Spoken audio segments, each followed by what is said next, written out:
I'm here with Ryan, also known as the Magic Lasso. How you doing today, Ryan? I am doing awesome. Thank you so much, Scott, for having me on your show. I've watched so many of my friends on the show, like Mark Spector Comics and John's Comics with Kids. So I was so excited when you extended the invite out to me that I could participate in this. So thank you so much for having me. Absolutely not a problem. I'm glad you accepted. I'm looking forward to seeing some of the books I think you're going to show off tonight. So, My pleasure. With that being said, let me give you your first keyword. Okay, this is the part I'm most nervous about. Good. Because this is the only part that should be require any thought, because everything else you know by heart. And like everybody else, I have my pen and my paper to write it down. Okay. So your first keyword, I'll give you something easy that I think you can run with. Okay. Rope. Rope. Okay.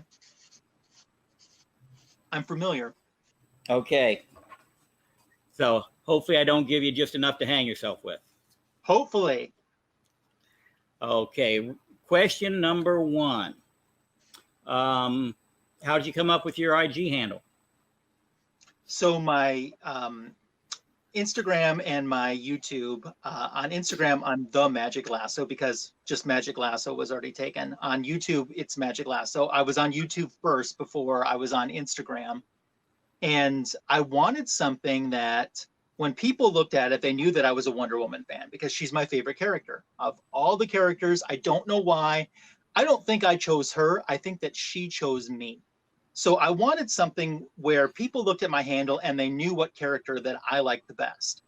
And I thought about it some more and more. And I thought, well, you know, bullets and bracelets, that starts getting a little bit political if you call yourself something like that. So I don't want controversy. And Right. I'm like, well, what stands for Wonder Woman? Am I going to be the invisible jet? Well, that sounds kind of passive. So I just thought, well, I like Magic Lasso a lot because that definitely is associated with her. If you say Magic Lasso to someone who's a superhero fan, they're going to think of Wonder Woman. But I also like the implications that, you know, sometimes, especially, and this is not to get political at all, but what we need in this world is a lot more truth. And I thought, I'm going to be the one that when someone asks me something, I'm going to be honest about it. And you know, sometimes you can disagree with someone too and not be mean about it. But I wanted to be a person that was honest, that was a Wonder Woman fan, and I thought, I think Magic Lasso kind of captures it. And at the time that I signed up for YouTube, for over the first year, a little over the first year, I didn't show my face. So I thought too, well, you know, when I'm thinking of a username, I'm like, well, what am I going to do? Because I'm not going to have a picture of me up there too. And I thought, well, if you do Magic Lasso, you can just put a picture of her Magic Lasso. And which is what I did. And I haven't changed my YouTube profile picture, nor do I think I ever will. I mean, I just got a feeling I won't. I always say that I put the mental in sentimental. And that was my very first profile picture. So I wouldn't be surprised if I don't run with that throughout my entire time. Now, so where did you get that picture from? That is a great question, and nobody has asked that yet. I will say that. Before we preface, you know, before we get into that, I just want to give a guess. It looks like it could be an actual snippet from out of a comic, from a panel. Just the way the art is. This is what I'm going to do for you, Scott. At some point in my YouTube life, I'm going to use this as a question. I'm going to actually give you the answer right now. So you and anyone watching this that can remember and retain this information, who knows, it might be 2 or 3 years down the road. It might be my 1K party that I actually use this as a trivia question. But this will be a trivia question someday. And you are the only person who's ever asked me that too. That picture came from a Wonder Woman 45 record cover back in the old Power Records days. Okay. Neil Adams drew that for the Return of Brunhilde. And it's not the one that I talked to you about briefly, is it? Where I found the original artwork from? You found the interiors for it. This was from the Yes. cover. Yep. From And there's that actually, same album? yeah, there's actually two different versions. There's a version that has a comic that goes with it. Then there was a 40, there were actually two different 45s. There was a 45 that had the comic that went with it too. And there was a 45 that didn't have a comic at all. It was just the audio story. And this was from the one that was just the audio story only from the front cover of that. So Got it. great question though. But yeah, and I thought, that's still my wheelhouse, and as I'll talk about in probably our next question. But I just thought that image and the name, it all just kind of came together. I don't know who I would be if I wasn't Magic Lasso. Yeah. Full disclosure, the first time I saw it, I thought it was a banana. And then I read your name. Then I read your name, and I'm like, okay, yep, I see it now. But Hey, just in glancing through, the little round icons, I was like, what's Banana Man doing here? And then I saw Magic Lasso, and I'll tell you and something. ever since then, whenever I look at it, that's all I see is a rope. I wonder how the hell did I think that was a banana the first time I saw it. Well, now that you say banana, I think that my runner-up username would have been the Magic Banana. So and you can, next chat you're in, you can just change your your name. Yes. I will be the Magic Banana. I like that. I like that a lot. So, I may put that caption over your head and post at it. Yeah. What I thought you were going to say is one that I got a lot, especially very early on in YouTube and Instagram. And I thought you were going to say that you thought I was a woman, because I've gotten that a lot. And especially before I showed my face, not so much after I showed my face, but I remember when I first joined Instagram, which my reasoning behind, I just didn't need another social media. And I didn't want to do, I had too many. I was very burnout. I was questioning how useful social media is, the benefits of it versus some of the negative that come with it. And I signed up for Instagram because I just needed a way to communicate with some people that were on YouTube. And it seemed like that was the way that people were doing it. So I signed up for Instagram, and now it's become my #1 favorite social media platform of all. And I really don't use the rest. But I had some people earlier on, I had some men, I had a couple of them that were a little aggressive in some of the messages that got sent to me. And I was like, whoa, cowboy. Whoa, whoa, whoa, whoa, whoa. But that, it actually gave me an appreciation for something. And that's all because they thought you were of the female persuasion. They thought I was female, and there was some aggressive flirting going on, is the nicest way I can say it. I'm afraid I probably would have had to have some fun with them, but that's just me. Well, all right. This was so aggressive that I might have ended up with pictures of the Magic Banana, and that wasn't what I was on Instagram for. So, so that's kind of the story behind my name. All right. And I heard you mention a couple other names. Were they ones you actually considered? I mean, did they go through my head for a second or two? Yeah, but serious consideration. I honestly think that had I not settled on Magic Lasso, I probably would have picked Steve Trevor. Okay. So there probably wouldn't have been any confusion there about. No, not at all. So, but I could hear some people going, dude, do you know that you have the same name as a superhero character? Yeah. Yeah. Yep. Absolutely. All right. Moving on. What was the first comic you remember reading? Okay. I don't know, and I really wish I knew the first comic book I ever owned, but I do know the first Wonder Woman comic book that I've ever owned, and that was issue number 245. And I know I had comic books before this because I was familiar. I know I had Super Friends comic books and Justice League comic books that she was in, because I remember saying to my parents, I wish that I had just a comic book of Wonder Woman. And they said, well, she has her own comic book. And I was like shocked. I mean, no idea. And I remember that they went to the store looking, like in a store. I don't mean a comic store. I mean like the pharmacy on the Right. spinner rack. And every week trying to find me just a Wonder Woman comic book. And the very first time they found one was issue number 245. So this holds great fondness for me. I was really influenced, and I knew of Wonder Woman from the Linda Carter TV show and from the Super Friends cartoon, although I think the Super Friends cartoon influenced me a little bit more than the Linda Carter TV show did. But like I said, I was definitely familiar with the character, just no clue at all that she had her own comic book. Just I remember my mind being blown when they said that. Now, is that the actual issue? No, and I knew you were going to ask that question, but this is that actual one. Look at how worn that thing is. Look at the spine.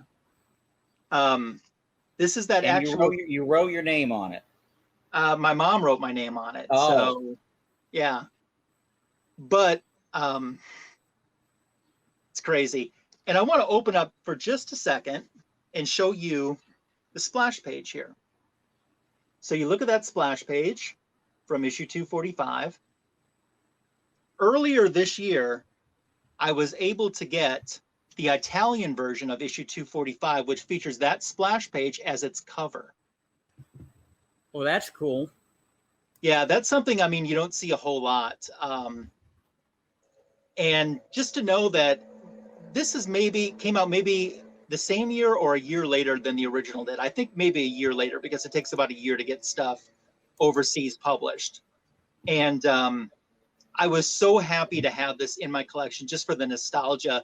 I mean, that 245 is always going to mean something to me because it's the first Wonder Woman comic book I ever remember reading, even though it wasn't my first comic book.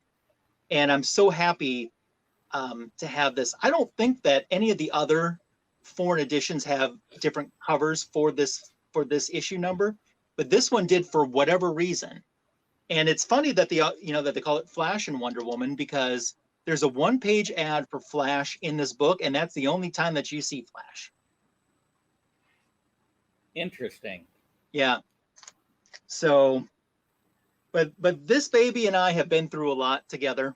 A lot of my early comic books, are in this condition. I have replaced them and upgraded my copies of them. But I mean, really, you can look at the back here and just see that it has been loved. I mean, I've had to restaple it. So I love that thing. Yeah. That's so interesting that your name's on. Is your name on all your original books, or? I wouldn't say. I mean, maybe up to a certain point. Yeah, up to a certain point or so. Probably not after kindergarten or first grade. And all of those I pretty much have replaced for the most part. But I remember comic books and superheroes being in my life as far back as I can remember. And it was a great time to be a comic book collector back then, because, I mean, superheroes were on TV. There was the Incredible Hulk. There was Wonder Woman. Every once in a while, Spider-Man had a live action special. Yeah. You would see Spider-Man live action on the Electric Company TV show. I even remember the Legends of the Superheroes 2-part NBC special that was done. But I mean, they were on TV, they were on products, they were on beach towels, they were on belts, they were on flicker sandals, shorts, underoos. Yeah, I mean, all of these products, lunch boxes, they were everywhere I went. There were superheroes. There were the Mego little action figures, the ugliest things that you'll ever see, but they're so ugly that they were lovable. And they're worth a mint right now. They are. So, and I don't want to neglect people like Shazam and ISIS. ISIS, the superhero, not the terrorist organization. Yeah. That had their own TV show too. Love that stuff. I absorbed all of that, and I just couldn't get enough of it. So just tell me you didn't have Wonder Woman underoos. I didn't. As a collector, I have a sealed pack of the vintage ones now, and I have a animation cell from the Wonder Woman from the Underoos cartoon. from the I know I had boys underoos. was I there a think cartoon? There was an Underoos cartoon, there were not or just cartoon. a It was a commercial? cartoon commercial, 30 Got second it. commercial. Okay. And there was actually 2 or 3 different ones, which you can look up on YouTube because I believe they're Yeah. still posted. But I have an animation cell from of Wonder Woman. It's the animation interacting with a real life little kid who's wearing the Yep. underoos. Yep. And I remember that. Yeah. Yeah. And you know, I was surprised almost at how many different characters on both Marvel and DC still got their underoos. Even Spider-Woman had underoos, you know? I mean, and she wasn't that huge of a character at that time, but I just you know, remember the big DC ones that were out, like, you know, Superman, Wonder Woman, Aquaman. yeah. I don't I know think if it was a Shazam. um, I think it had the lightning bolt. and I don't remember if Batman specifically or not, but There was. I'm sure there was. And a Batgirl and a Supergirl. Yeah, I definitely don't remember all of those, but Yeah. we must have a smaller department store that didn't have everyone available. If you remember, and you know, only old timers like me are going to remember this, but there was a commercial department store nationwide called Zayre's. Oh Yep. my gosh, Zayre's was my place. I could come Yep. out with superhero merchandise galore and comic books and everything. I love that store. Always like it better than Kmart. Yep. Yep. I just yesterday I was driving past where the building that used to be Zayre's, and it was a Shopko, and now those are all gone too. It's nothing right now. There's nothing in it right now, and I just thought, oh, how I still miss Zayre's all these decades later. Yeah, I haven't thought about that store in a while. Yeah, and I tell you something really funny. The first time that I hadn't thought about Zayre's in a long time either, and I went on the internet and I thought, I'm just going to type in Zayre's, you know, just look it up. And I looked it up, and I think it was on its Wikipedia page, and I saw this picture of the outside of Zayre's, and I said, "That's it. That's 100% how I remember that store looking." And then I looked underneath on the caption, and it was an actual photo from the actual store that I used to went to. So I went, well, no wonder it looked 100%. It was the actual store. So, so what was the first comic book you remember actually buying with your own money? You know, either with your allowance, or, you know, or maybe after your first paycheck, or, you know, if you can't remember the first one, one of them's got to stand out. the one that stands out is I remember, you know, because my parents each week, there was a company called Norton News Agency that I live in I grew up in a very small town, no stoplights, no fast food, you know, 900 people. And still in that little tiny town, there were 2 different locations where I could get comic books. One was a grocery store and one was a pharmacy. And I remember, you know, my parents would take me on Tuesdays because that's the day they would get the new comic books. And they would just let me spin through the spinner rack and essentially kind of take what I wanted. I do remember one time they wanted to teach me a lesson that every kid should learn. And that's, you know, about instant gratification and stuff too. And they're like, well, do you really need all these books? Do you really need that book? And they're like, if you need it, you know, you can have it. And I remember, you know, as a little kid, you kind of feel the guilt, like, oh, they're kind of telling me I shouldn't get this book. So I didn't get the book. And that book was All-Star 74, which was the final issue of the All-Star run. And it took me 20 years to find a copy of it after that. So for 20 years, I always went, oh, I should have just scooped that one up and picked a different book to put back.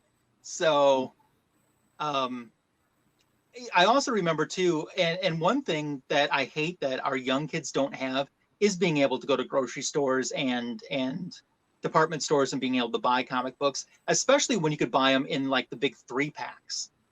I remember going to Kmart and they had a wall, literally a wall of comic book 3-packs, and for 79 cents or 99 cents, or three comics for 79 cents or whatever. And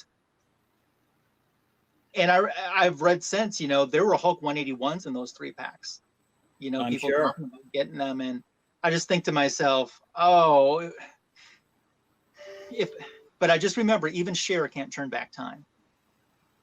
So I just Now some of the store like Walmart has comics again. They've got 4-packs. Ollie's department store, they've got 4-packs, 5-packs, 10-packs. So some of them are doing it again, but just not the same as getting that that Dell 3-pack that's got 3 12-cent books in it or whatever. Yeah, or the Whitman. I always loved the Whitman one.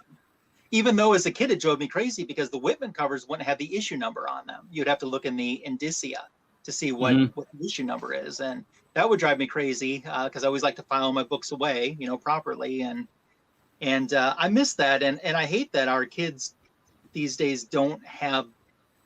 I think that really lacks from us being able to attract even more people and younger lifelong fans into comic books, from them not being able just to be exposed to it like we were in department stores and drugstores and grocery stores, and their only exposure now is what they see in the movies.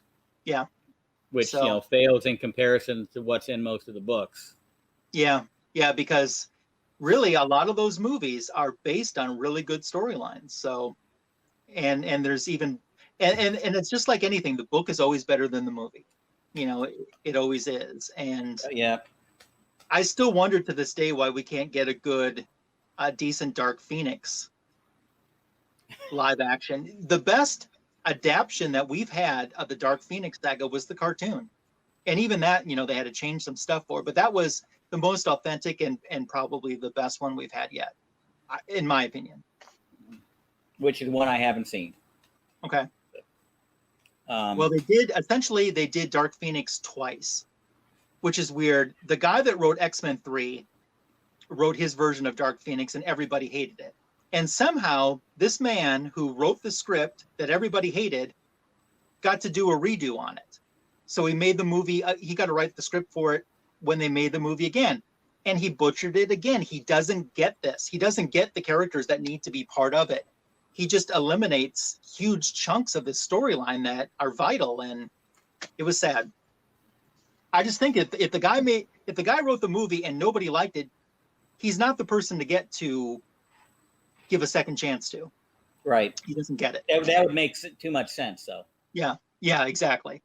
But I'm sure, I know how the music business works, and I'm sure Hollywood is the same way. It's who the friendships that have been allotted and that type of stuff. So, right, a lot of back scratching. Yeah, exactly. So, and that's how things get done. All right, second keyword. Okay. Second keyword. Let's see, we got rope, and let's do burn. Okay. Rope and burn. All right. Okay.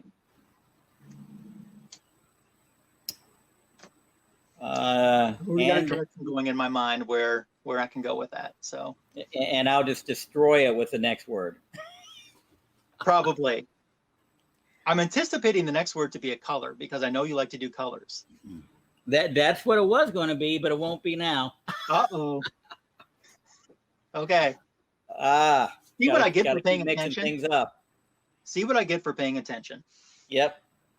When it comes to your personal collection, what's your favorite age, genre, publisher, title? Obviously, we know is going to be Wonder Woman, but does anything else outside of Wonder Woman fall into any one of those categories for you? I am a huge fan of the Bronze Age. And I've heard people say that your favorite comic book decade as a collector will be the decade you were born in, the one after it, and the one before it. Those will be your favorite decades. And I found that, in my case, to be 100% true. But I love the Bronze Age. Marvel and DC, because I'm a Wonder Woman fan and she's my favorite character, don't think that I don't love other characters or I don't love Marvel. I am into both of those. I haven't really found a Bronze Age book that I didn't enjoy for some reason. And the Copper Age and the Silver Age too, they go with it. So that is my wheelhouse. And when you watch my channel and see my comic book editions videos, you'll see a lot of Bronze Age shown and some copper and silver as well. But in addition to that, I talked about this a little bit before. I like foreign editions. And I especially like foreign editions if they have different covers than what the United States one had. Right.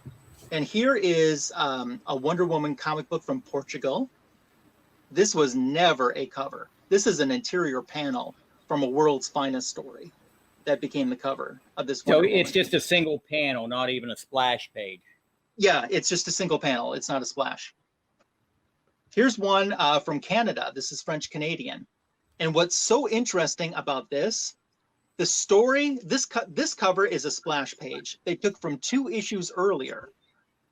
These characters and this story isn't even what's reprinted inside. Oh, yeah. So the interior is a reprint of a 2-issue storyline that the World War II Wonder Woman fought against a character called the Red Panzer. All of this is from 2 issues earlier. None of these people are in this book. And this was never a US cover. It was just a splash page. So, and I'm also intrigued by the fact that the lasso is orangish reddish. Oh, yeah. So that intrigued me a lot. A little more modern from Germany.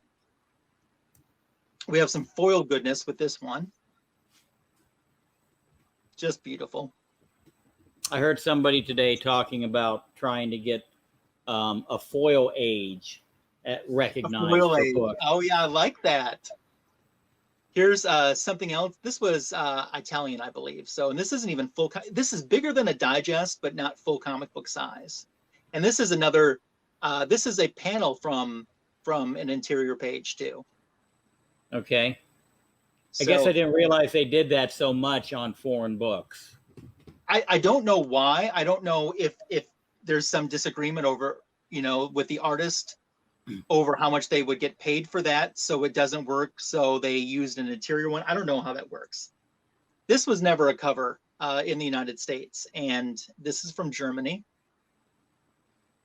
Okay. Now, is that another one that's an interior, or is that completely original? That was an interior, yeah. This is a more recent one. This is Italian. This is Wonder Woman, and she's on Juliet of Romeo and Juliet's balcony. That's a pretty cool cover. I like that one. Yeah, now is that an original cover, or is that an interior? This is 100% original. Original, and it was only on the Italian version. Only on the Italian. That just came out last year. Here's another one that this was a pinup that was inside Wonder Woman issue number 300 by George Perez, and it became a German cover. What year is that one? What I've been able to find out that Germany doesn't like covers that depict skeletons, and the 298 cover had Wonder Woman as a skeleton on it, so they just completely took the cover away and used this pinup as the cover. All right, so you said that was 298. Yep. This is the equivalent of Wonder Woman Volume 1, 298. All right, so that would have been early 80s, 81, 23, something like that. Yeah, it would have been, I think that would have been 83, I think. Yeah, to me, it kind of looks like it should be a golden cover. Just with the colors they're using and the artwork, how it's. Yeah. But it's definitely bronze. And this is here's one from just a few months ago over in Italy. Wonder Woman 750 was finally published overseas just a few months back. I think in May it came out, and here in the U.S. that book came out in January 2020. But it's Wonder Woman number 8 over there is the equivalent of Wonder Woman 750 here in the United States, and this is an Italian exclusive cover. And this is all original. This was created just for that marketplace. So it's beautiful. Yeah, I like that one. Again, 100% original. Yeah. And then what I also like too, sometimes you'll find some variations. For example, this is Wonder Woman 241 from the United States. Here is Wonder Woman 241 from Germany. trying to get the glare off for you. Do you notice something missing? Yeah, there's the little girl. Yep, the little The girl. blonde-headed girl. Yep, oh, I'm showing my wrong one, but there's a little no girl here, and the little blonde-headed girl is on the cover here. So I like things like that are similar, but were edited and made differently. I try to, if I can find books like that, specifically Wonder Woman, because I want those for sure. But I also have like a Teen Titans one from Sweden where it's a reprint of the Bronze Age, when they came back for that short time period before the DC implosion wiped them out. And it's a complete different cover in Sweden than it was here in the United States, and stuff like that I really get into. Even though I only read English, I can't read any of the words that's in there. I just love having it. I guess I think it's especially these old vintage things and these Wonder Woman books like this. This paper is so thin that when you're turning the page, you start wondering to yourself if the page is going to rip, because it's just so fragile. Right. But I love having things like that, because I guess I never thought I would have something like that. And when I was a little kid, when I was buying off the rack, who even thought there would be such a thing as the internet, where you would even learn about something like this?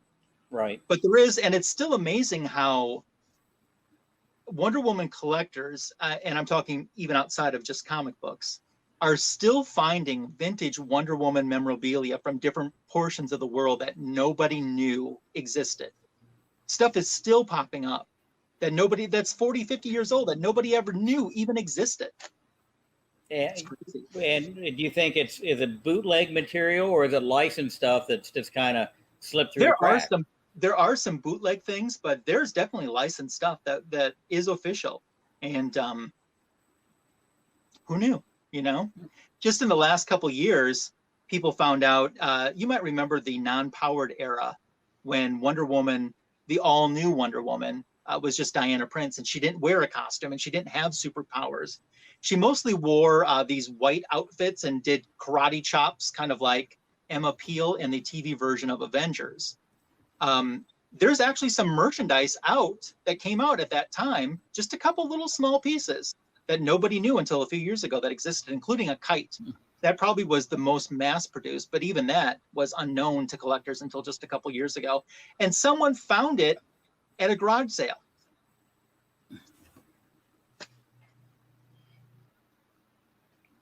They paid, I think they paid $1 for it at a garage sale. It was in excellent condition and sold it on eBay for 400 and some.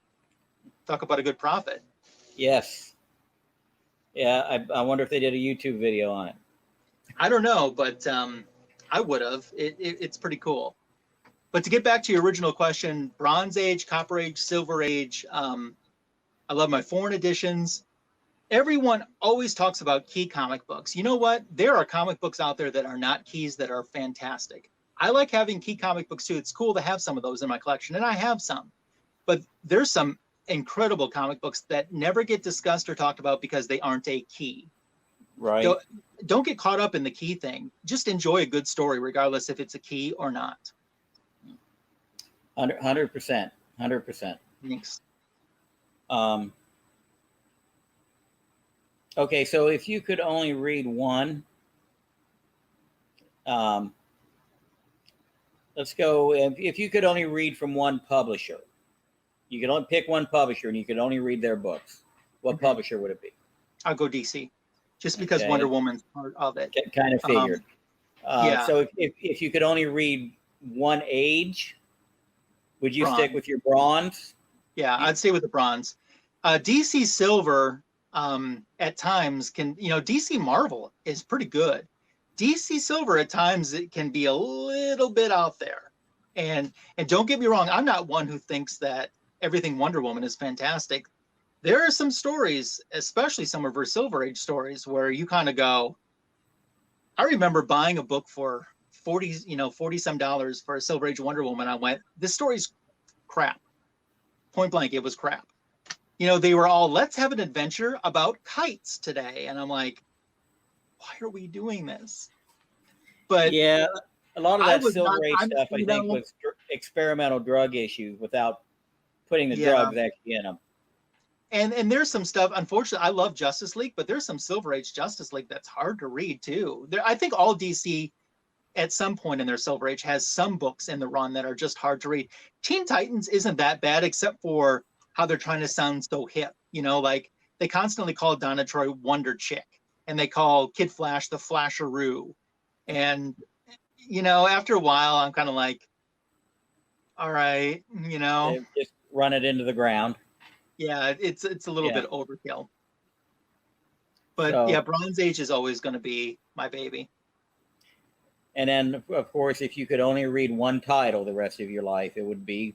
I'd read Wonder Woman. And if you're going to make me even go down to a volume, I'll do volume 1.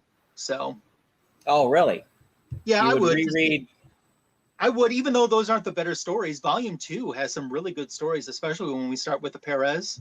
There's some really good stories there, and his take on the mythos and the mythology. But I'm as I said, I put the mental and sentimental. There's so much memories that volume 1 brings back to me. And even books that I bought, I was smart as a collector, and I bought back issues even as a little kid.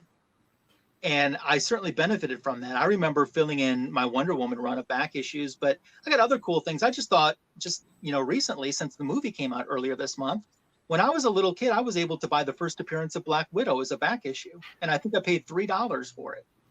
That was a good turnaround. I still have it. So for those that are wondering, I have about just under 4,800 books in my personal collection. I'm really not a seller. I've never had to sell or get rid of or had my books thrown out on me, which I'm very thankful for. Yes. The only thing that I've had thrown out on me that does break my heart, I did own the original spinner rack from that drugstore when they went out of business, and that did get thrown out on me, unbeknownst to me. And I miss that a lot, but what can you do about it? Right. So. Yeah, that would definitely be something cool to have, especially if you remember pulling issues out of it, I do. Every week for years. Yeah. I still occasionally will walk by. It's a hardware store where that location is now. I still will walk by, and you can see through the front window, and I knew where the spinner rack used to be, and I just look at that section. It's just a counter of the cash register right now where that spot is, but I just, it just brings back so much memories for me. Just the happiness. And, back then you didn't have the internet to see what a cover looked like. And a lot of times they didn't show you ahead of time what next month's cover was going to look like. There were times that I never saw what a cover looked like until I spun that rack and there it was. And that was amazing. And even if they did, you were looking at it on a newspaper print page. Yes, which usually not in color and usually about this big. Right. And even if it was in color, it was grainy and you couldn't make any detail out, and you barely tell who the main character was on it. Books like Amazing Spider-Man 252, the first black suit.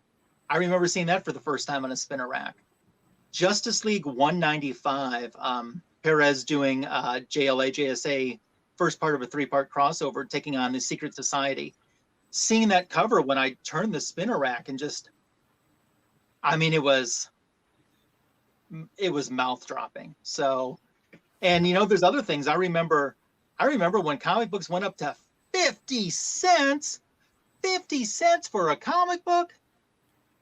Wouldn't we all give 50 cents to pay for a new comic book right now? Yeah. I'm just from that still 35-cent era. And that spinner rack meant a lot to me. But I still got the memories. Yeah. Sometimes that's all we have. Yeah. But as long as we still have them, we're ahead of the game, I guess. Yeah, that's right. So all right. I want to divert for a second and ask you, where did you get your comic books at? Was it a spinner rack at a drugstore or grocery store, or did you have a comic book store you could go to, or what's your? No, it was a newsstand. Newsstand. Okay. Yeah, newsstand. Usually, I wasn't a get them the day they came out. I was go to the newsstand Sunday morning with Dad to get the Sunday paper and grab some books off of the spinner rack. And what did you have, like, go-to books that if you always saw you had to? Spider-Man, Hulk, and Conan were my kind of three. I don't remember, and I remember having a subscription to Spider-Man and Hulk both, and then picking up Conan's on the rack whenever I saw them, and that's about it. I also remember throwing all of them in a burning barrel myself. Oh no, my heart is hurting on your behalf. Don't get too stressed, because there were no high dollar issues I didn't like burn any 181s or anything, but still, I don't know. I get and someone in the comic community knows this and exploits this little weakness in me when they need to. But if I see someone rip a comic book, that bothers me, just from the sheer fact that even if you don't like it, someone out there does like it, or you could give it to someone, or you could take it to little kids that are in the hospital and they would enjoy it, and you never know what that could spark with them. So anytime I see someone rip a comic book for comedic sake or whatever, that bothers me. It's the same way I don't like seeing musicians smashing their instruments on stage either. Same thing. You could, if you don't want that anymore, you could have given that to someone that could have inspired them to become a musician. Yeah, that's definitely not how they see it. Because that sells more tickets for the next show. Moment. Yeah, it looks cool, and I just that's not for me. Yeah, I mean, I wish I had them back, because I don't even remember how many issues they were. Yeah, I remember a few issues vaguely. The only one I remember with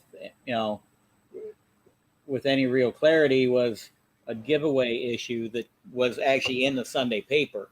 It was a Hulk and Spider-Man team up issue. Gotcha. And that's the only one, since I specifically remember that one, because it came from the Columbus Dispatch and it said courtesy of Columbus Dispatch on it. I probably got a half a dozen copies of it now that I picked up over time. But as far as anything I actually had when I was a kid, maybe I've got copies of it, maybe I don't, but I can't specifically say I do. And something else I got to say, and I pulled this just in case the topic would come up, because I wasn't actually planning on it, but these treasury size, lately I've been asking a lot of my friends, especially my friends that live outside of the United States. I'm like, do you own any treasury size? And I don't think any of them do that I've asked so far. These things were just something. And I think and just to put it in perspective, here's your normal size comic book, and here's your treasury size. Right. So something about this size just made these things feel like an event. And they always had awesome back covers too. There's always something going on with them. And although you couldn't find those like at a grocery store newsstand typically, I remember that my comic book store that I would get back issues at, which was an hour away, they just had a big box of these that were always on the floor, and they were $1 each, which was cover price. And I would try from time to time. A lot of these, like this one, came from that box. So, and by the way, these do have boards in them. I found these really cool, clear treasury size boards. Oh, yeah. With the bag. So there's just something about the treasury size that it's just amazing. And I'll they show take up a little more real estate to store. Yeah. I'll say something else too before we jump off of this topic is, as I said, it was on Tuesdays that the Norton News Agency would bring the new comic books to my town. Well, I found out that the Norton News Agency would go to, they'd go to different towns in my area on different days. So if I went to a supermarket in a specific town over the weekend, they would have all of the books that would be coming to my town that upcoming Tuesday. But theirs were always in bad condition. Like you could tell like someone was folding them down when they were looking to see what was behind them. But I always would enjoy that. I usually wouldn't buy them there, even if I was entranced by the cover, because I knew I could get mine in better condition for the same price, like 2 days later. And just a couple more. The famous first, I've got a few of those. Yep. And for those that might not know, there were big scams with these where people would rip off the front cover and try to pass them off as the originals of like the originals of Action #1 and so on and so forth. So that was a scam back in the late 70s, early 80s. Which goes with my shirt that I'm wearing, my Superman versus Wonder Woman. I have the hardcover facsimile as well. So those are just some of my treasury size books that I wanted to share. Yeah, that's how many treasury boxes do you have? You know, I've got to get a box for them. Someone said to get the boxes for the Life magazines. I think it was Life, or was it Time? Yeah, Life magazines, and they said store them in there. So just one box is going to take care of me, but I'm happy to have the those clear boards for them to protect them. I've seen the clear boards for other sizes, but not for the treasury. That's yeah. Yeah, like you said, a lot of those backs are worth showing off. Yes, absolutely they are. So happy to have those. All right, on to the next question. What's that one collectible that got away from you?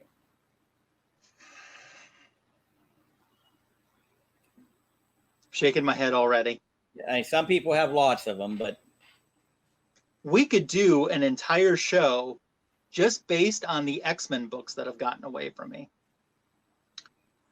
So when I was in high school, I was kind of out of comics. I kind of hit that phase where I'm like, yeah, I'm kind of out, you know, this is just wasn't my thing anymore. I wasn't getting rid of the books I had, but the art was taking a turn that I particularly didn't care for. Although now looking back at it, it's okay. But at the time, I just didn't care for it. I had a science teacher who needed some money bad, and he knew I liked comic books, even though I wasn't collecting at the moment. He proposed it this way, and let me first say before I tell you this isn't 100% accurate. But he told me, I have the first 100 issues of X-Men I'm going to sell you. And he let me look through them. Now, in reality, it wasn't the first 100 issues. There was a lot of them, though. I don't remember 94 being in there. There definitely wasn't a GSX1 in there. But X-Men #1 was in there. X-Men #2. I mean, all of the early ones especially were in there. It just started skimming towards part of the reprints and then the new team. I would say there probably was 84, 85 issues in there instead of a full 1 through 100. And mostly it was the later ones.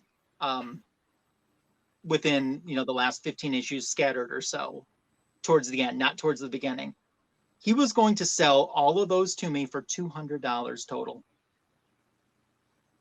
And what year was this? 89, 90. Which $200 was a lot different money back then. And I had the money. I just wasn't into comics, and I passed on it. Stupid, stupid, stupid. I'm really trying to fill in about the first 200 issues of X-Men. My oldest one in my collection is X-Men #3, which I bought as a back issue when I was a child. So I'm proud of that. I have about, out of the first 200 issues of X-Men, I have about 86, 87 issues of them, I'd say. So I'm almost at the halfway point. I had a chance to buy an X-Men '94 at a con just a couple years ago. And it probably was a 4.0 to a 5.0 range, but it was raw. They wanted like 115, 125. I had the money for it. And I just kind of went, I don't know, that seems kind of high to me. Stupid, stupid, stupid. Why didn't I do that? So those are the books that got away from me. I'm not sure if Scott's still here or not. Or I am. Okay. I've got to rearrange cameras. It's okay. I just want to Um, make sure you were still here. I don't know. Technical difficulties. Stand by. We're It- having technical difficulties. I'll put all this one right. back. Yeah, people would rather look at books than me, anyways. You Especially know, that one. I'll show you one that did not get away from me. This was a Christmas gift from my grandparents, and it's an X-Men 101. And they spent $22 for this back issue, which was like no one would spend $22 on a one comic book. It says 30 cents up there, you know? I mean, I remember getting this from my grandparents as a Christmas gift. And I mean, she sent away for it, you know? And to this day, if someone said, you could have a 9.8 that's signed by everybody, but you have to give up this specific copy to have that, I won't do it. This specific copy needs to be with me as long as I'm breathing, because that just brings back so many memories for me of that Christmas. And my grandparents, I always knew that they loved me. They didn't have to give me stuff for me to know that, but they knew how special that was going to be for me, and they wanted to make sure that I had that experience. And I feel emotional right now even talking about it. But that book, that copy, that's it for me. So, you know, and Phoenix is my favorite X-Men too. I like Jean Grey, but I like Phoenix a lot better.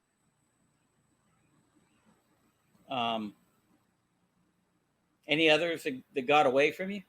Anything else that probably not, hopefully not as traumatic as losing a whole X-Men run, but yeah. And then, as I said, there was an X-Men 94 that just a couple years ago, like 2 years ago, I had the chance to buy, and I didn't do it, which was so stupid. Those are the ones that come to mind. I'm sure that there's more. You know, the second part of the question is there any that you wish had gotten away? Yeah. And I can't think of anything specifically, but there are things like there's times when I bought a mystery box or I spent money on something where I went, I would have much rather taken $75 and just bought one Silver Age book with this, you know? Right. Yeah, I seem to have a lot of that buyer's remorse. We're buying, like say, mystery packs or buying all these packs or something like that, and go, eh. I'll tell you one that I guess I'm on the fence if I still have buyer's remorse on this or not. Sometimes I do, sometimes I don't. That Hell Arisen 3, the first Punchline. The day that came out, I went to a comic book store and they wanted $45 for it, and I paid it. And I don't know if that was a smart decision or a bad decision, even right now. Sometimes I think it's a smart decision to have bought it, and at other times I think that was stupid. What do you think? What do you think of this character? I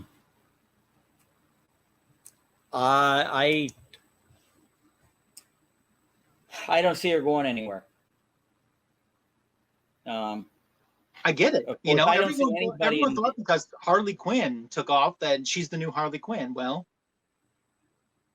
you have to prove that. You just don't earn a place. Right. You know, you don't become iconic because someone says so. You become iconic because you earn it. And nothing's going to take off until they're in a movie. True. And Margot Robbie, I don't think is going to get out of that role anytime soon. Yeah. I don't know. Maybe she will. Maybe she's tired of it already. But, you know, once they get somebody that works, they tend to stick with them because that person works. Yeah, exactly. So, and if it's working, why get rid of it? You know, that's why I've heard sometimes, like I've heard that the actor that plays Dick Grayson Nightwing on the Titans TV show, I heard that he wants to leave the show, and I'm like, why?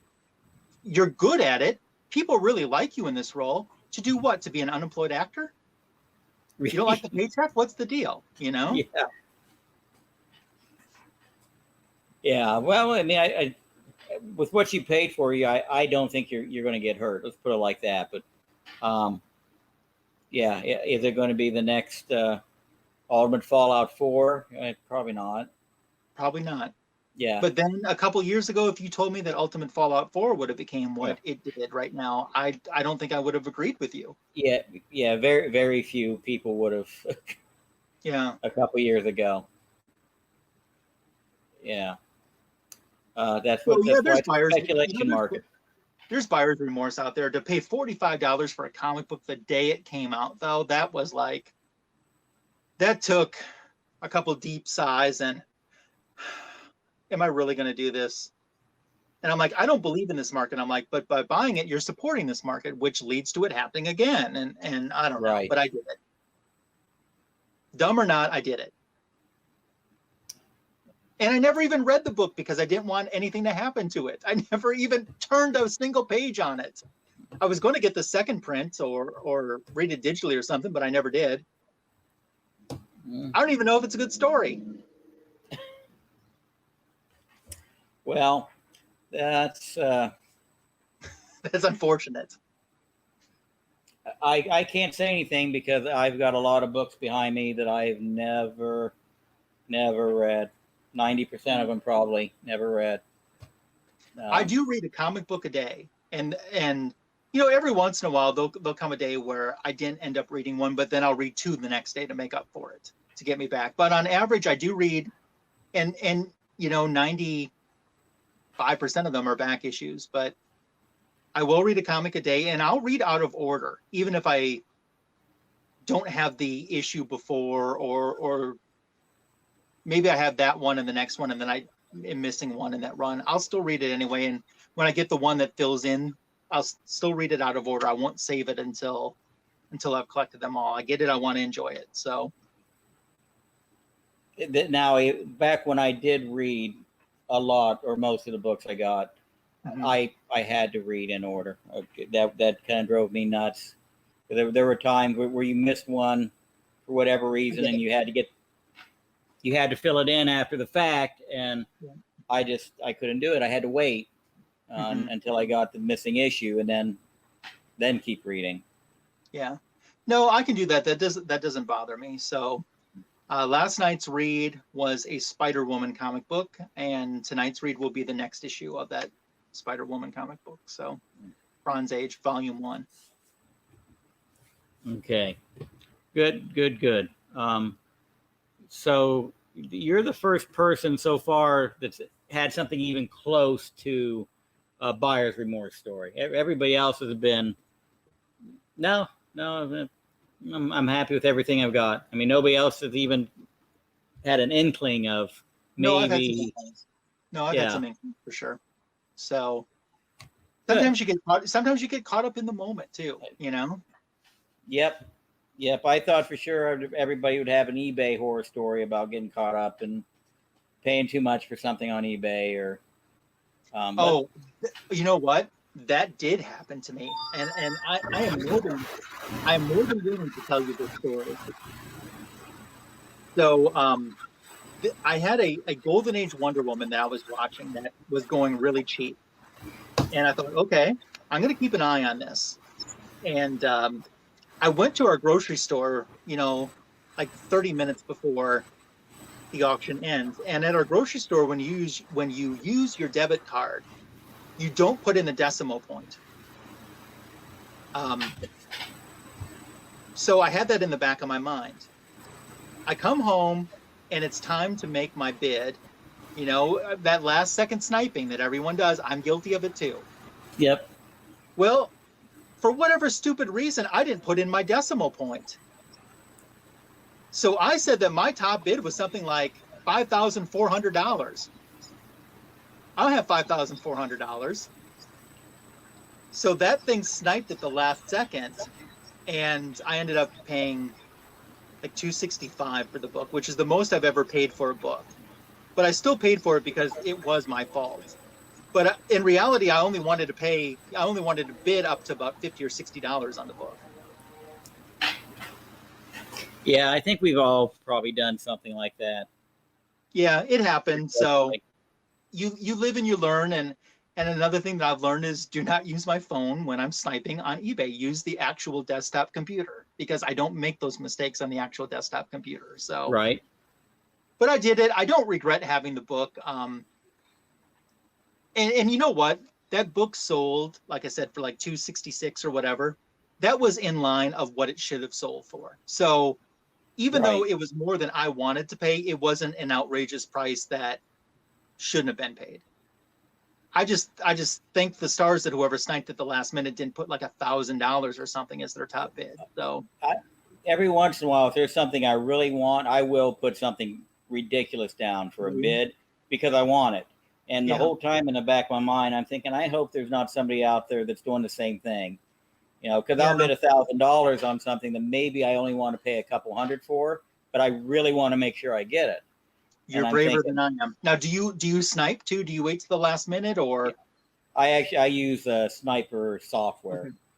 I haven't actually. I know that exists. I've never actually used that, but and maybe that's for the better because I can, there's a couple auctions that I've forgotten about for whatever reason that I missed out on, but maybe I've started to look at that thing as it's just the way it was meant to be.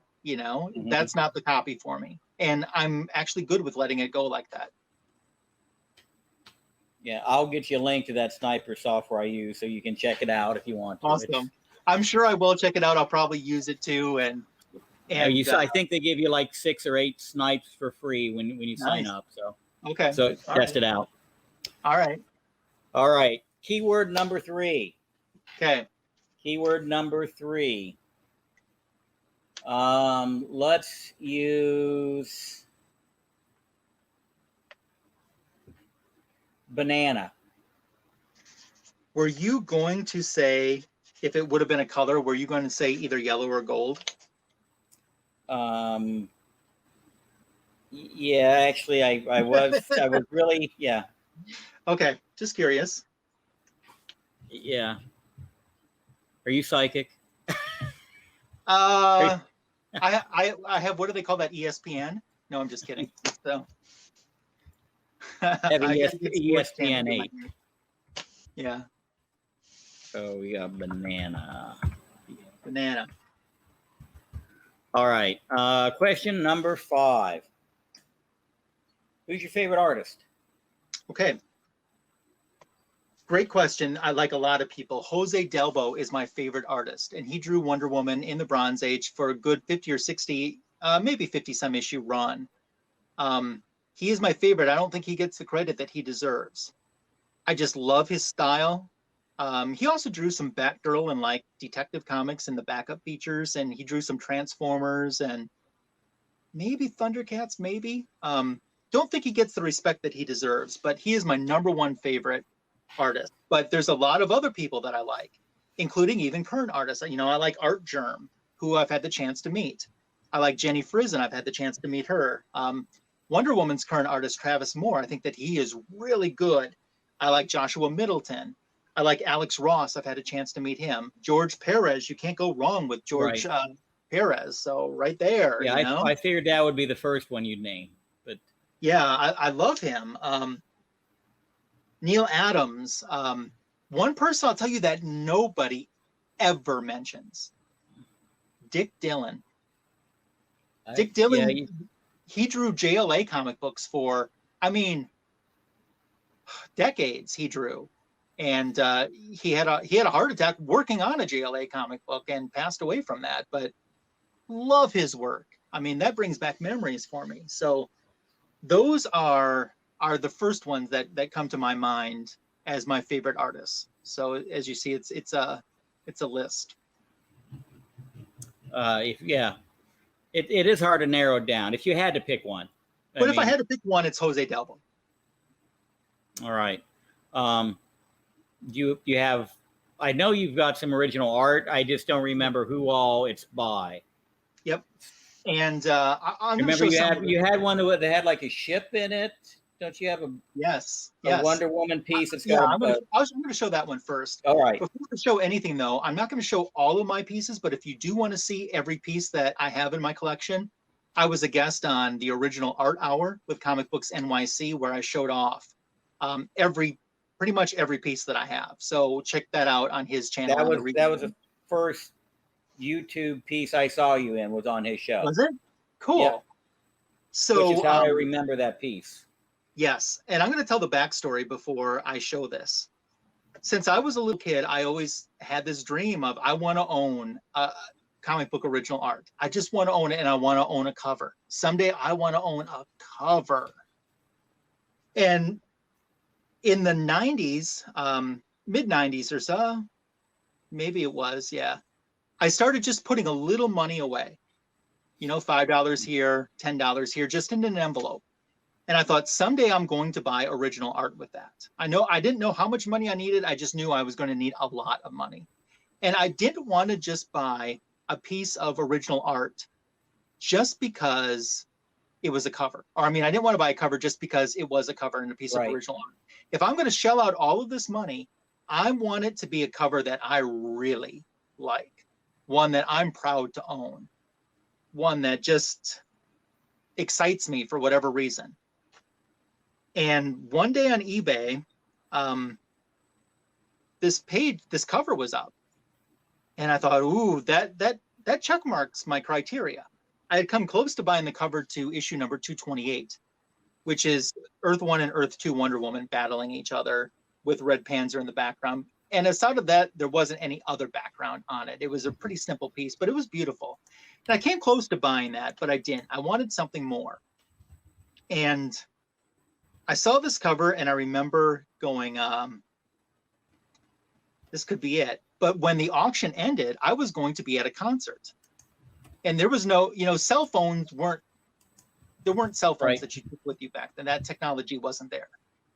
So I just put in a huge, ridiculously high bid in before I left for this concert. And, several hours passed because I had to travel to get to the concert, attend it, and then travel back home. So it wasn't until like in the overnight when I actually got home to even see if I won or not. And I won the auction. I was so happy. I have the original cover to Wonder Woman number 275. This is the first cover appearance of the second Cheetah, Debbie Domain. And here I have it framed with the original. There's the comic book itself and my nice O-ring light reflecting. Yeah. And there you see the original art. This is Rich Buckler and Dick Giordano inks.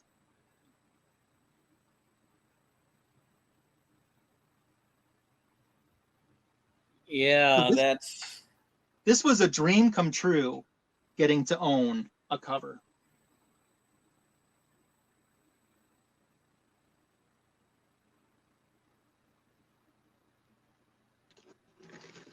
So this has been off the market for, since the mid 90s.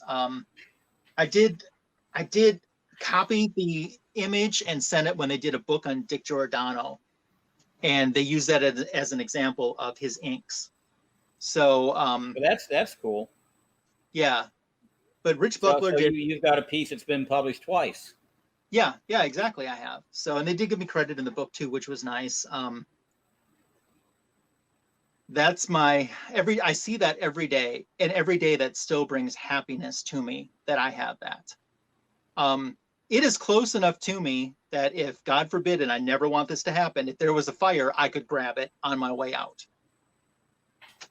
So yeah, now I've got a few pieces like that you look at every day and just are happy you have something like that, but they're not close enough for me to grab on the way out.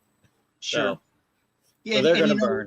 In the issue prior, 274, you see Cheetah, the new Cheetah, which is the niece of the original Cheetah. You see her in the shadows, but you don't know who it is.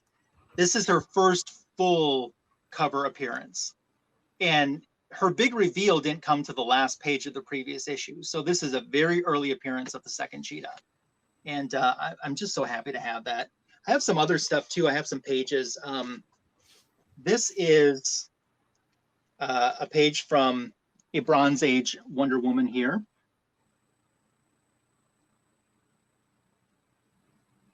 Nice Felix Who did that one?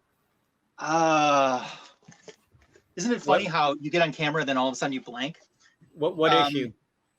It's 212. second story. So 212. Estrada and Coletta Yep. with a Nick Cardy cover. Yep.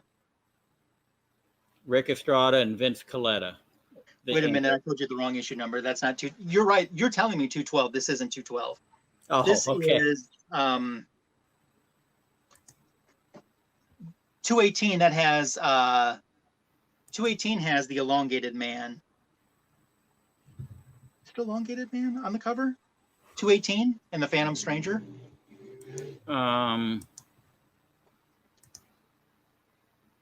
Yeah, as Phantom Stranger and Red Tornado on That's the cover. The one. Second story.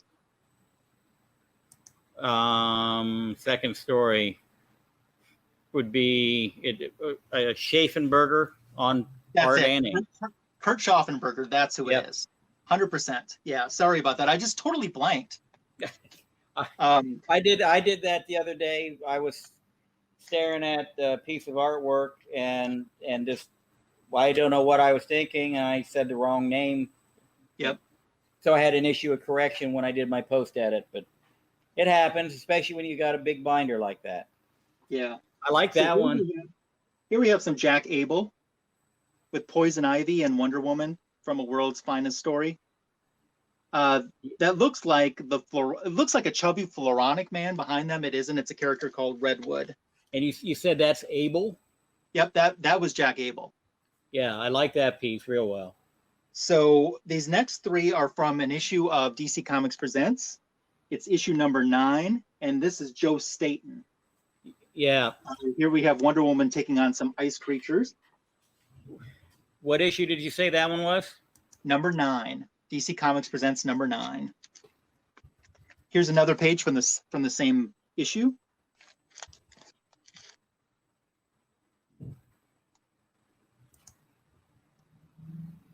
Nice Superman getting decked there on the lower.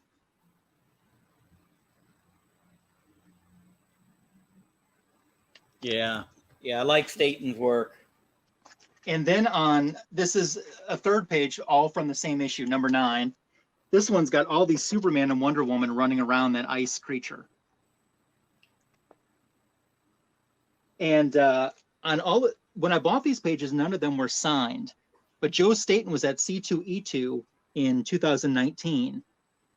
And I brought the pages with me and I said, I have something that you haven't seen in quite some time. And he said, really, what's that? And I showed him and he just had this huge smile on his face. And he especially loved this page with the three of them running circles around this ice creature. And he's like, no, I have not seen that in a very long time. I do have some Jose Delbo. Okay. Wonder Woman from 286. Got some Steve Trevor in there. Also from 286.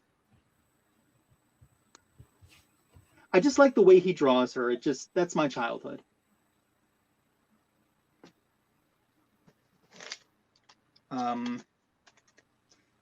I have some Phil Jimenez with Silver Swan and Hippolyta.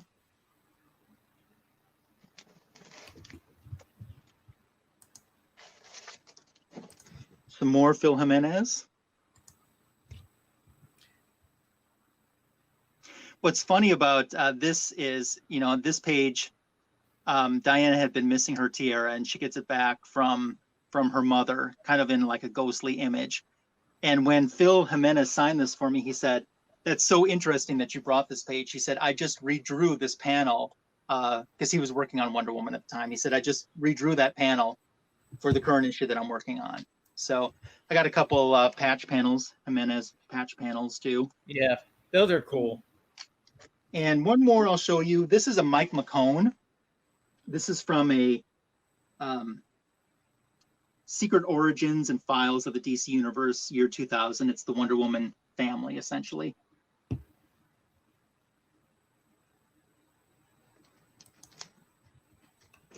And then I got a few other things. I got some prints as well. Here in the back, here's There's a tiger print. Meow. I could look at art all day, so. I could too. But that original art show, which I love, that Comic Books New York City NYC does, is such a favorite show. And if you catch the rewind on that, you'll see that animation cell that I was talking about from the Underoos commercial. I showed that on there, and some other things as well. Yeah, I'll have to rewatch it. I caught most of that show. I did not catch the entire show. It was a lot of fun. But the piece that stuck out the most was that cover with the ship on it. That's And I remember you telling your story about going to the concert and back in the dial-up internet days. Yes, it was. It was the dial-up internet days, and I remember driving home from that show going, I wonder if I won. I wonder if I won. I wonder if I won. You know, and how much was it? And yeah. And the thing is, original art has spiked so much since that time. I would love to still remain and be an original art collector. Financially, I just can't do it right now. You know, there's some, I've seen some stuff, even some Bronze Age stuff that I was interested in, and the price for even a splash is more than what I paid for that cover, even though I bought that cover so long ago, but it's drilled in my head, you know? I don't have it in my head that a cover should be $2,000 to $4,000 now. I have it drilled in my head, you know, that you can get a cover for $700 or less or under. And mine was under. So it's hard for me to get that out of my head, even though that was decades ago, you know, but I would love to remain an original art collector. One of my goals is I would like to get a remark on a Wonder Woman comic book sometime. That I don't have, and I think that's an achievable goal. Absolutely. What about sketch covers? Do you have any? I have some sketch covers. What I don't have any that are done from someone that has been published in mainstream comic books. Okay. Like I have some sketch covers that were done by YouTube comic book community members. But I love those just the same. And those are cool. We have a lot of talent here in the YouTube comic book community. There's a lot of talent. Do you draw, by the way? I've never asked you that. Nope. You don't? Okay. No, I can't draw a straight line with a ruler. Okay. I have some. I have one that I haven't unboxed yet. It's here. It came from Comic Head 84, and I know what character it is, but I don't know what it looks like. And I purposely asked this. I don't want to see it ahead of time. So I'm anxious to film that unboxing, which will be coming up on my channel sometime soon. I'll be looking for that one then. Yeah. For sure. Anything that has to do with art catches my eye, pops up in my feed for some reason. Wouldn't know why. I would love to own a published Perez. I would just, that would, especially if it was even if it wasn't Wonder Woman, but especially if it was. Mm-hmm. I'd love to get Neil Adams to do a commission for me. He's just a little out of my price range. So I have some ideas for some commissions and stuff. I'm just not comfortable financially pulling the trigger on that right now. Start putting those $5 bills in that envelope again. Yeah, it's time to redo that again. So the problem with that is I've got money going in an envelope right now, and that is my Meet Gal Gadot if she comes to a Comic-Con fund. Yeah. I have it going on. It's just being diverted to a different cause right now. Right. You can only feed so many bad habits at once. Exactly. Yeah, I would probably funnel money to that fund too. Yeah, exactly. I just want it there in case the opportunity presents itself. You know, it's not going to be this year. She's expecting another child right now, so it's not going to be this year. And then I think after that, she's got another Wonder Woman movie to do. So because they're fast tracking the third one. I hope it's better than the second one. Yeah, I hope they learn from the second one. But you know what? The second one did have some good parts to it. It's just a fact. It could have been so much better. You're right. It could have been better. It could have been. I mean, it wasn't a total wash, but it was a letdown for me, anyways. Yeah, you know? But people are acting like this movie's Catwoman. It ain't no Catwoman. No. You know what I mean? The first one was just so phenomenal. You know, yes, it was. The first one was very well done. Hard act to follow. So that's another reason I think people were disappointed with 2. I agree. I get it. So I found enjoyment out of it. So that's a win for me. I was able to take some enjoyment out of it. Yeah, I do think, and I have found this to be the truth, people that watch that movie all the way through without stopping or watching it in chunks seem to enjoy the movie more than the people that just watch 30 minutes here, 45 minutes there. Yeah, I can see that for sure. Yeah.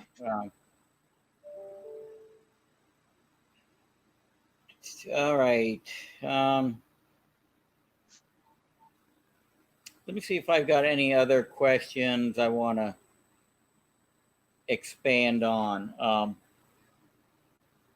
Now, you said you did have a couple of sketch covers besides the one you go to do your unboxing on. You got any of those close? Yeah, I could grab one if you can just give me a second. Yeah, if you just want to grab, give a shout out to whoever in the community is that did it for you. All right, I'm just gonna cut my cam for just a second, but it's only gonna be a second because it's pretty close. All right. Right.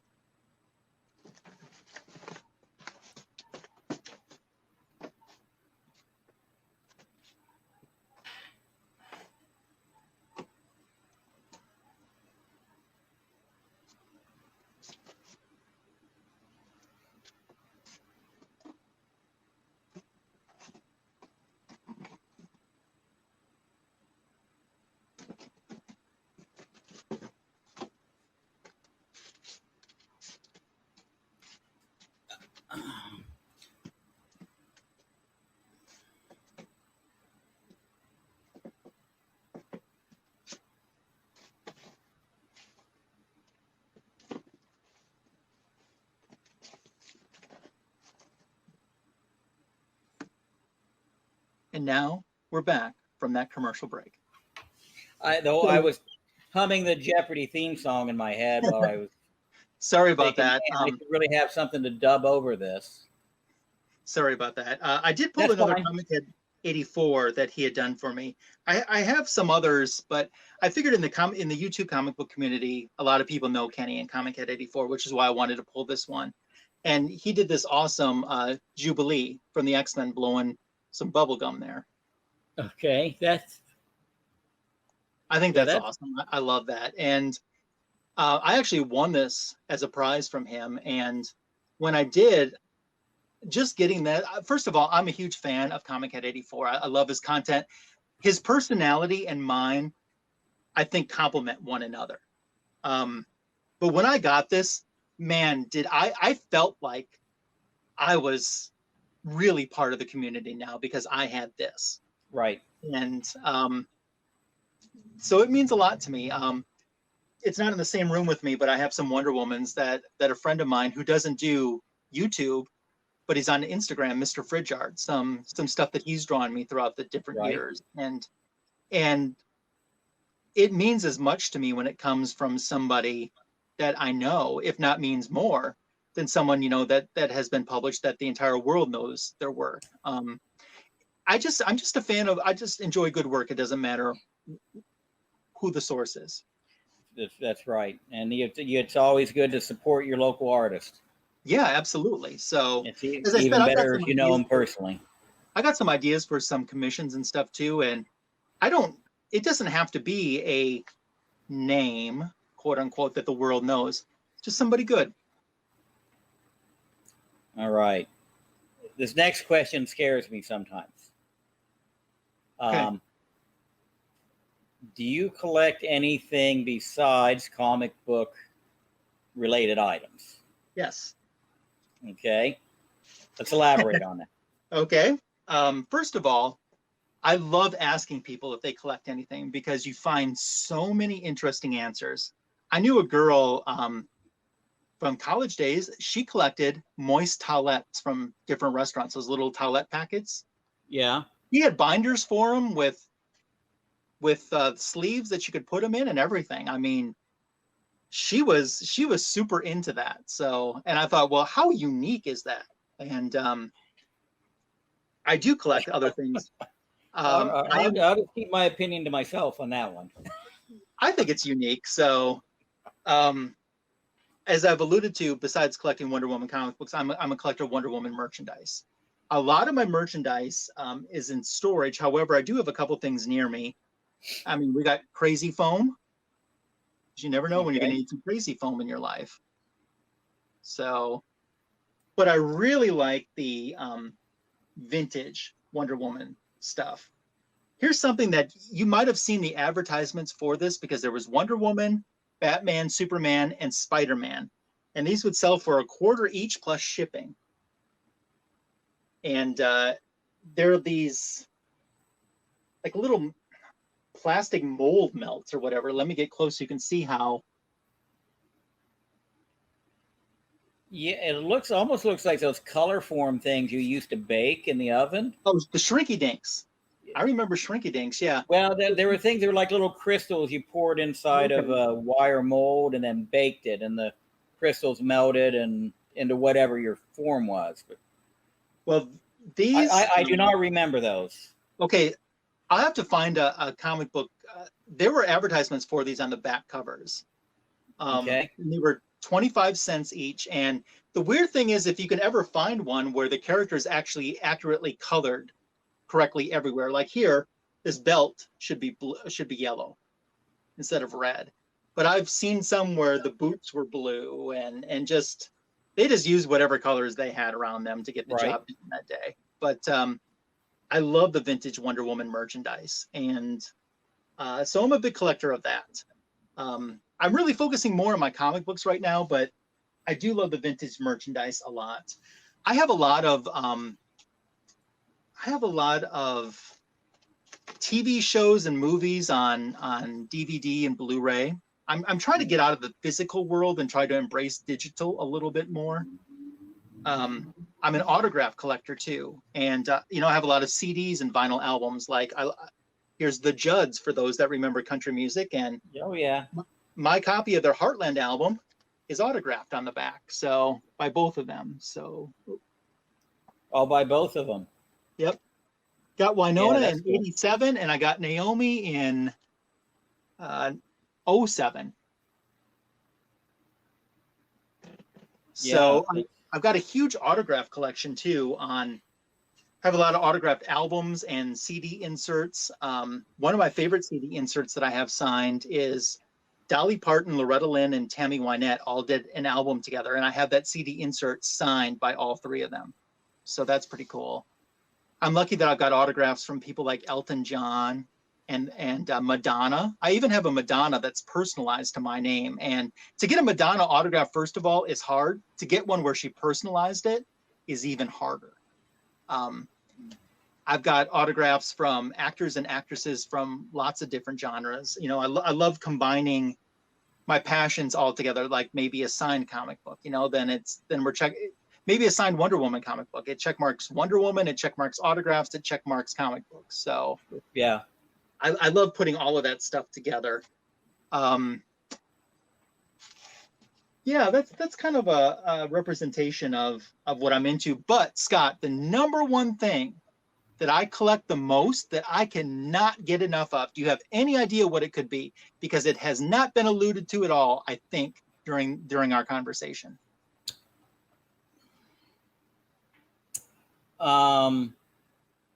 Thimbles. Very good guess. My grandmother used to collect thimbles, but that's not for me.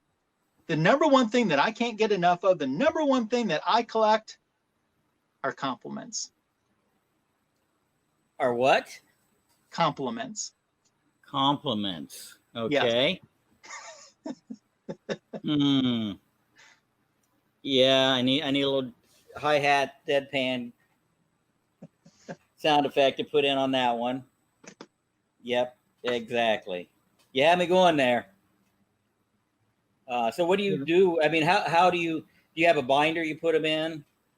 Yeah, my 8x10s, I have a binder for those. Oh no, the compliments I'm talking about. Oh, the compliments.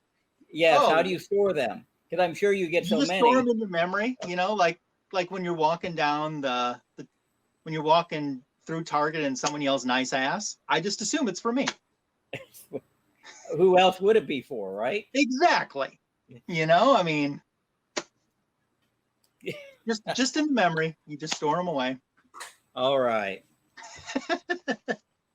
Home stretch. You ready for Yeah. your last keyword? Yes, I am. Last keyword. Mhm. Let's see here. Let's use the last word. Let's see. I gave you rope, burn, bananas, and fall. Fall. No color. You get to make up. You can use whatever you want. Rope, burn, bananas, and fall. So that could be the season, or it could be, Yeah. you know, you can take Okay, that any way you I still want. got a few minutes to work on this, right? Yeah, absolutely. You got Good. one more question. Good. Your blind question. Okay. But before we get into that, is there anything else you want to talk about? Any questions you want to expand on? Maybe something you forgot? Yeah, the one thing that I didn't mention in the very first question that we were talking about, YouTube name and channel and stuff too. The one thing that I'm lacking on that maybe I'm just starting right now to work on myself is having a slogan or a catchphrase or something like that, because I see so many people that have so many great ones already established, and I'm like, I feel like I'm missing out with that. I'm trying to develop one right now. I think funsies is my word, Funzies, and we're going to do this for the funsies of it. I'll keep using the word funsies. I'm trying to develop that into my slogan or my catchphrase. I did notice that if anyone ever talks about food, I always say, and I say it like this: chippin', nuggets, and French flies. So I think chippin' nuggets, CHIP', chippin' Right. nuggets and French flies might be another slogan or catchphrase for me, but I don't use that a lot on my own channel. I use that more in chat with other people if they're talking about food. Regardless of Right. what type of food it is, I always say chippin' nuggets and French It's fries. hard to work that into a comic conversation. That is, but I do need I need to get working more on some type of a slogan or a catchphrase or something. And if anyone has suggestions for me or would let me plagiarize from them, that would be appreciated. I'm in the same boat, so I'll take any suggestions anybody else has. It's hard to find one that fits and rolls off the tongue that you remember to do. And doesn't seem like it's a forced statement. Yeah, exactly. You want it to be on point with your branding. I get that. Yeah, that's definitely a hard thing to come by. Yeah. So, all right. Anything else you want to talk about before we get into the last question? No, I'm ready for my last question. Right. So, your last question that you didn't have any time to prepare for is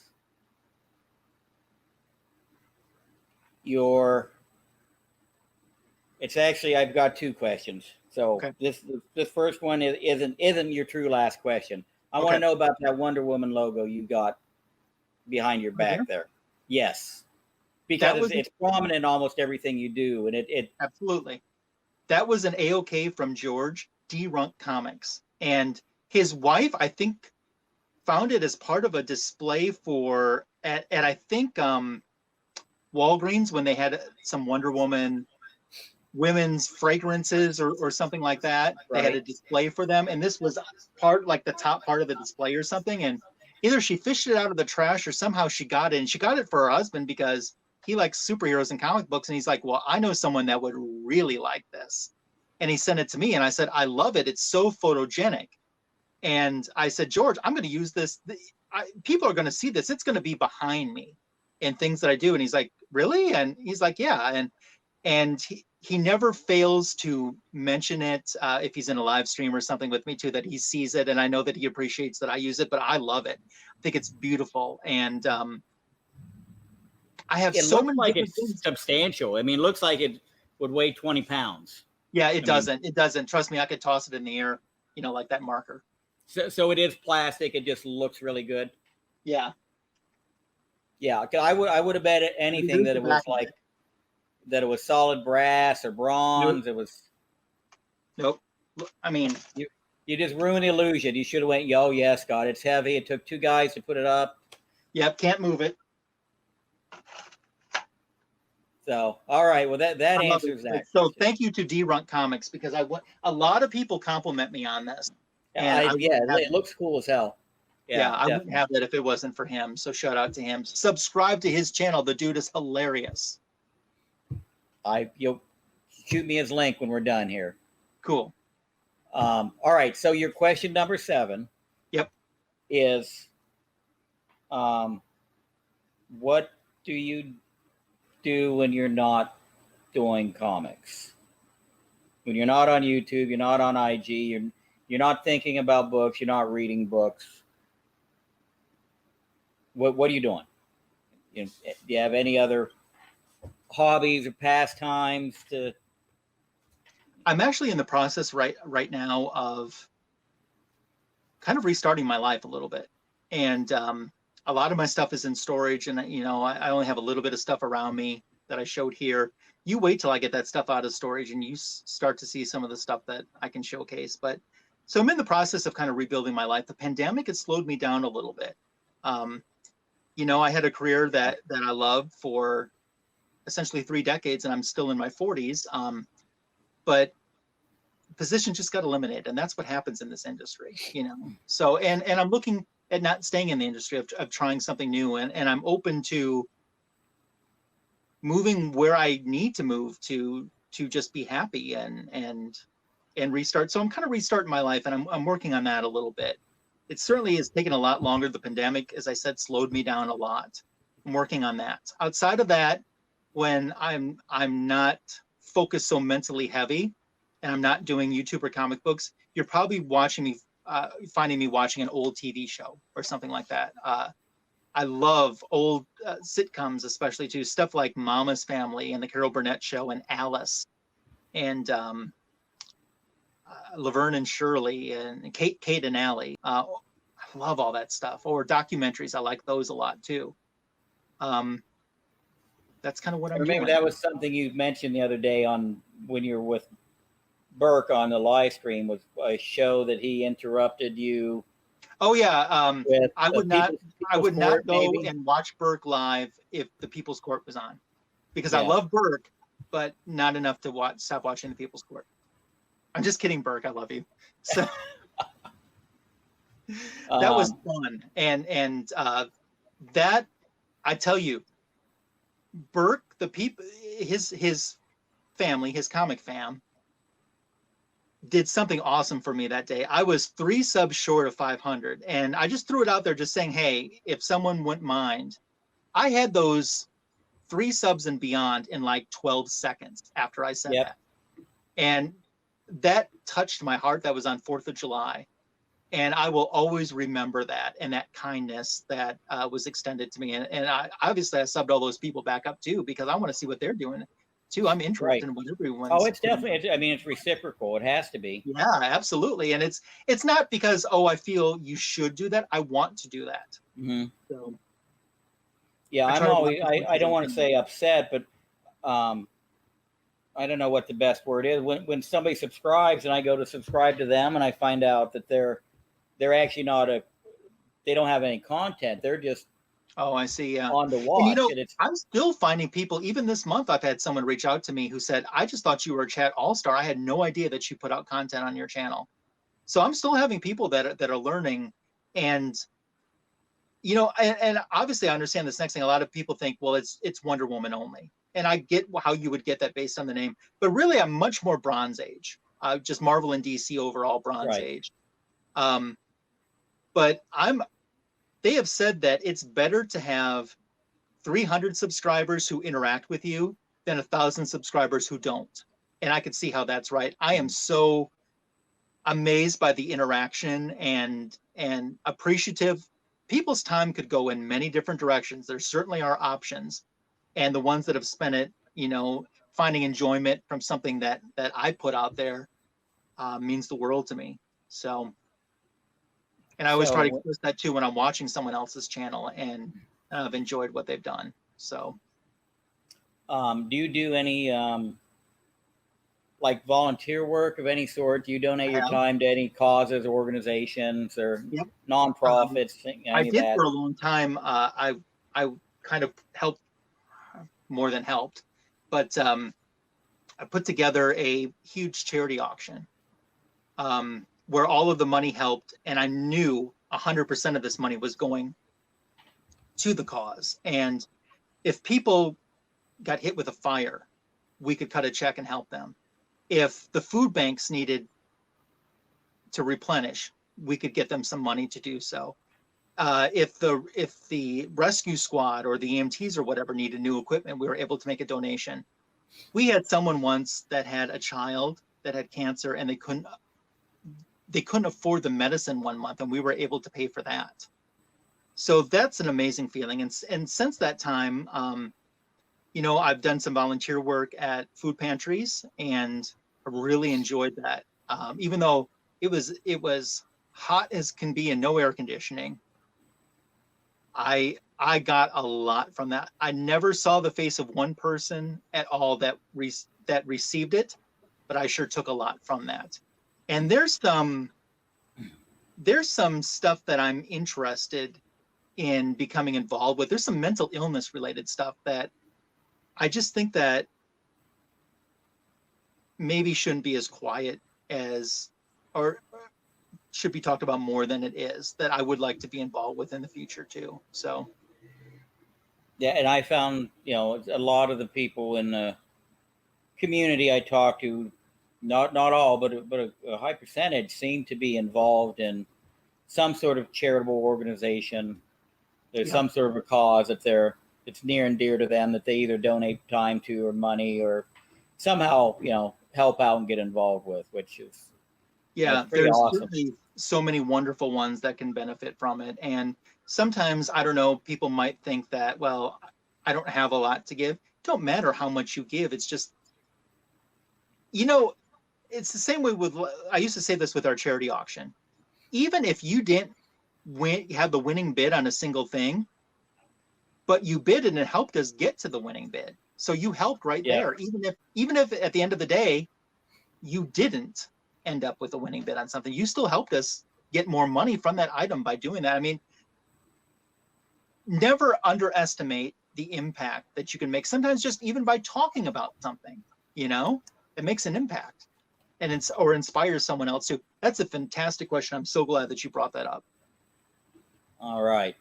Yeah, I think I'm going to start working something like that into most of these, just because it does seem to be so prevalent across the community. And I really like to hear about how much people do on the nonprofit side.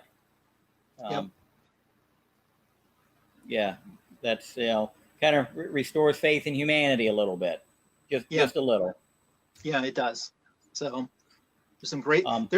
We hear about all the bad people, but there are some amazing people out there. And not only definitely in our YouTube comic book community, but even in different areas and different walks of life too, that have nothing to do with hobbies or collectibles. There's amazing people out there. So hats off to them. You inspire me. You make me feel better just knowing that you're there. All right. Not awesome. all heroes wear capes. And I'm sure I've heard that there's been lots of commercials with that in. But that's a very true statement. And on the converse, not all people with capes are heroes. True. Absolutely. Absolutely. All right. You ready for your half question? I think so. Kind of. Okay. I'm going to ask like that look. I'm going to ask you something before I answer my half question. Okay. Okay. When I get done answering my half question, would you be willing to answer 7.5 brief questions for me? Sure. Okay, cool. Then here's my half question. Okay.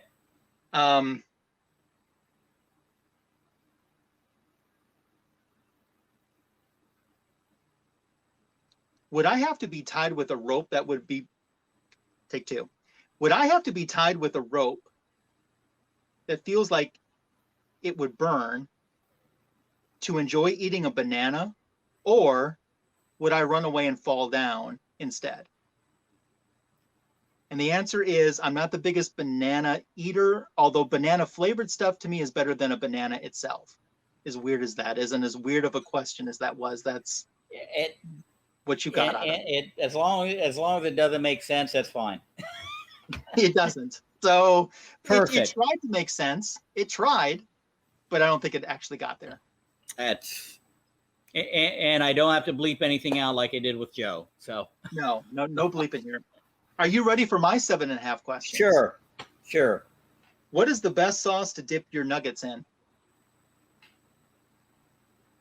Oh boy. That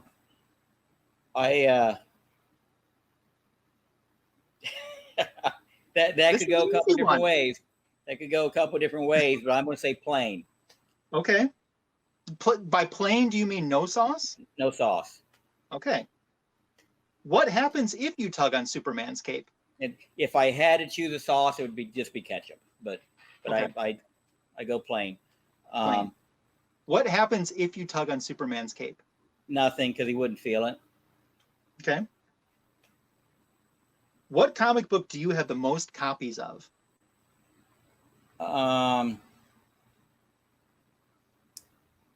It's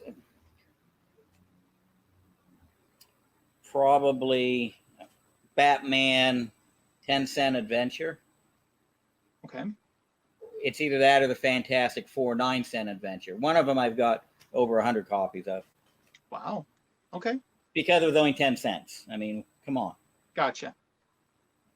I'm borrowing this question from Stephen Colbert, and that is, what number am I thinking of right now? 32. Close, but no. If you could be a witness to a historic event, which one would be of your choosing? So I'm talking about something that already has happened that is proven history. You're not going to change it. You're just going to be a witness to it. Creation. Ooh, interesting. Okay. Who is your dream 7 members of the Avengers?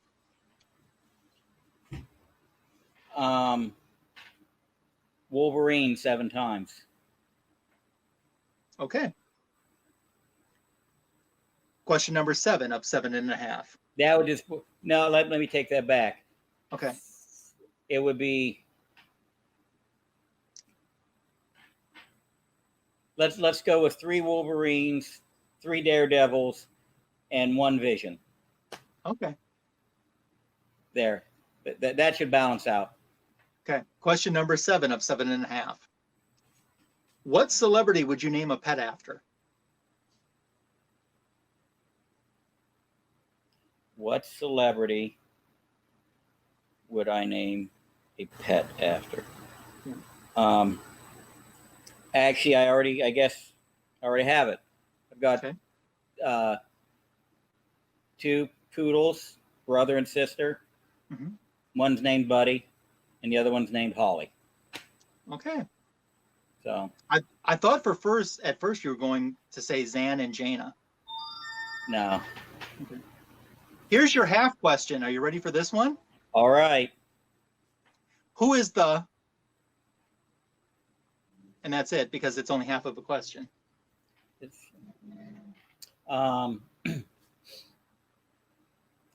the person giving the interview here anyways.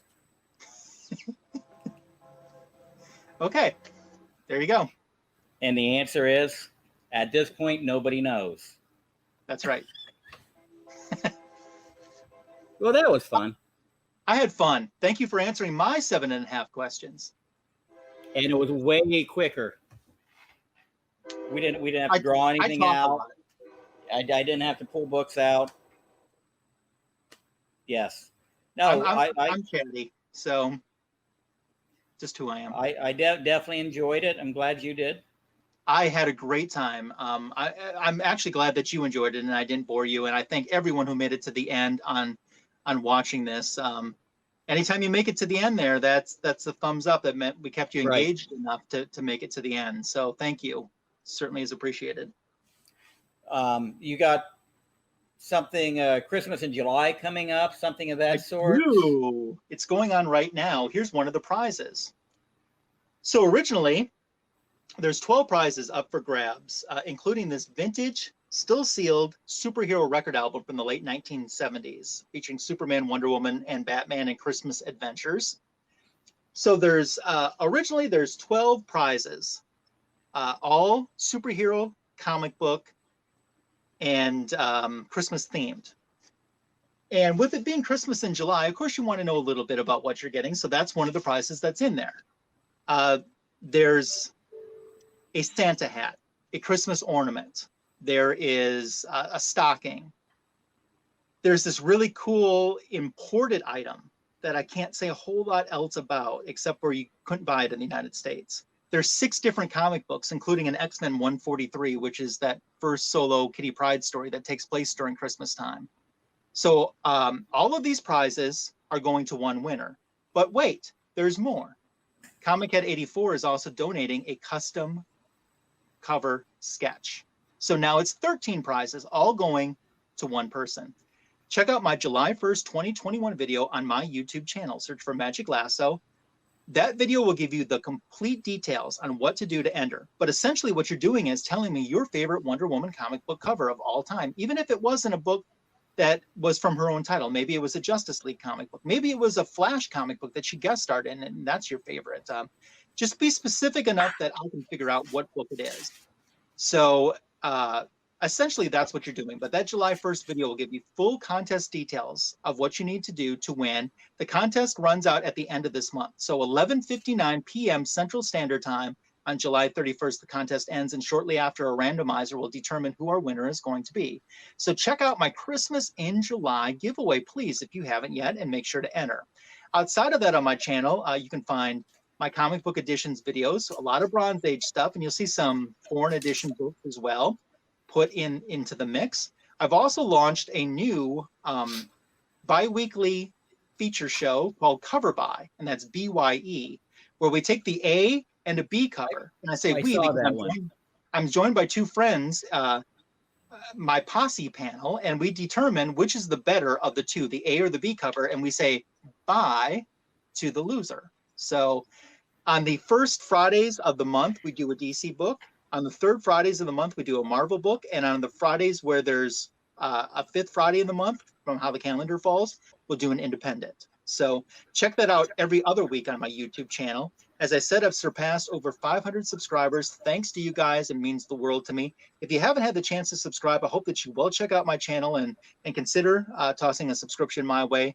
And I'll hit you back with that too. I certainly would appreciate it. And I'm so thankful for all of the positive feedback and support that I get from people and the friends that I've made in this YouTube comic book community. And I never thought in my life there would be a Black Suit Ms. Marvel Carol Danvers action figure that I could actually own someday. And that's all I got to say. Awesome. All right. Anything else to throw out before we check out of here? Thanks, everyone. Thank you, Scott, so much for sharing your talent with me and sharing your channel with me and allowing some of this prime real estate to have my face on it. It certainly means a lot to me. You do a great job. And man, I'd love to go through those long boxes behind you. If you're ever in Ohio, look me up. Well, I'm in the Midwest, so it's not all that unrealistic. You said favorite Wonder Woman? Yep. I'll just show you mine. Is that on the back? That's the back. Is that the back cover from one of the America versus Justice Society comics? No, this is All-Star number 12. Yeah, because they reprinted that as a back cover. But is that an authentic All-Star 12 or is that a reprint? Yeah, no, that's original. That's the original. You dog. Yeah. You dog. Look at that. Yeah, so that's my favorite Wonder Woman That's cover. 4 issues after her debut. This many. I held that in my hand one day. You dog. I'll tell you about it backstage, but yeah. All right. You dog. That's awesome. That is it for this episode. Ryan, I want to thank you for coming on. I had a genuinely good time. I did too. I'm so glad you came on. And until next time, I'm Scott from Hoarder's Hide. And I'm Magic Lasso. All right. We'll see you next time. Bye.